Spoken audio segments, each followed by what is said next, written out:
A horizontal spring block system of mass 2 kg executes SHM. When the block is passing through its equilibrium position, an object of mass 1 kg is put on it and the two move together. The new amplitude of the vibration is. सुनो, ये spring है भाई, ये block है भाई, ठीक है, block का मास 2 किलो भाई।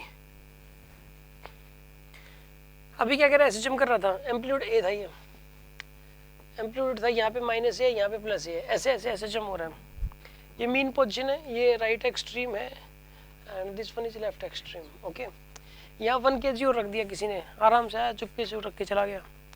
न्यू एम्पलीट्यूड बताने क्या हो जाएगा, देखो कैसे करेंगे। ये काम करो, इसकी वेलोसिटी यहाँ थी, मान लो वी नोड, पहले 1 kg रखने से पहले वी नोड थी, यानी काइनेटिक एनर्जी थी half into 2 into V naught का स्क्वायर, और ये बराबर थी हाफ के ए स्क्वायर के बराबर, ठीक है। अब सुनो, क्योंकि यहाँ पे पोटेंशियल एनर्जी 0 है और जो कुछ है काइनेटिक एनर्जी है, यहाँ पर क्या होगा, यहाँ पर जो कुछ होगा पोटेंशियल एनर्जी होगी, काइनेटिक एनर्जी नहीं होगी। तो यहाँ की मैकेनिकल एनर्जी और यहाँ की मैकेनिकल एनर्जी मैंने इक्वेट की है, देखा जाए तो मतलब यही वाली काइनेटिक यहाँ वाली पोटेंशियल में कन्वर्ट हो चुकी होगी। तो यहाँ वाली काइनेटिक है और यहाँ वाली पोटेंशियल मैंने इक्वेट कर दी यहाँ से, ठीक है। पहली इक्वेशन तो ये बन गई। दूसरा मोमेंटम कंजर्वेशन लगेगा, जैसे ही 1 kg रखोगे ना तो मोमेंटम कंजर्वेशन आप लगा सकते हो, क्योंकि एक्सटर्नल फोर्स कोई नहीं लगा, ये एक दूसरे पे फ्रिक्शन लगाएंगे बस, रफनेस की वजह से दोनों एक साथ चलेंगे, ठीक है। तो यहाँ पे P initial equal to P final करोगे, ये कब से कब तक है, जब जस्ट रखने से पहले और जस्ट रखने के बाद, जिसमें 1 सेकंड भी टाइम नहीं लगा, with in a fraction of second ये काम हो गया। तो जस्ट रखने से पहले इसका मोमेंटम था 2v नोड, बाद में हो गया 3v डैश, ठीक है, 3v हो गया मतलब।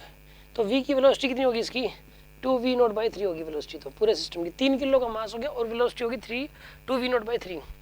मास 3 kg हो गया, मास कितना हो गया 3 kg, और वेलोसिटी कितनी होगी इसकी 2v नोट बाई 3।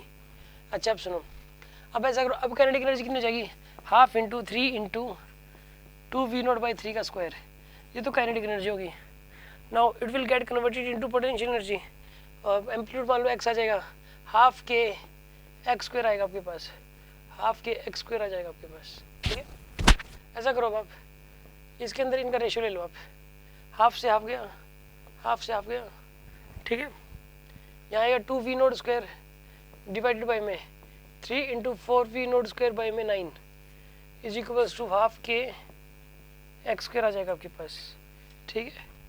अब सुनो, यहाँ पे 3 3 से 9 हो जाएगा, 3 ऊपर चला गया, ठीक है, 2 2 से 4 हो जाएगा ये, ठीक है, यहाँ आएगा और वी नोट स्क्वायर से वी नोट स्क्वायर चला गया, यानी कि 3/2 आ जाएगा ये, 3/2 इज इक्वल्स टू 1/2 के एक्स स्क्वायर आएगा आपके पास, 2 से 2 कैंसिल हो गया, X square is equals to कितना आ जाएगा यहाँ पे 3/k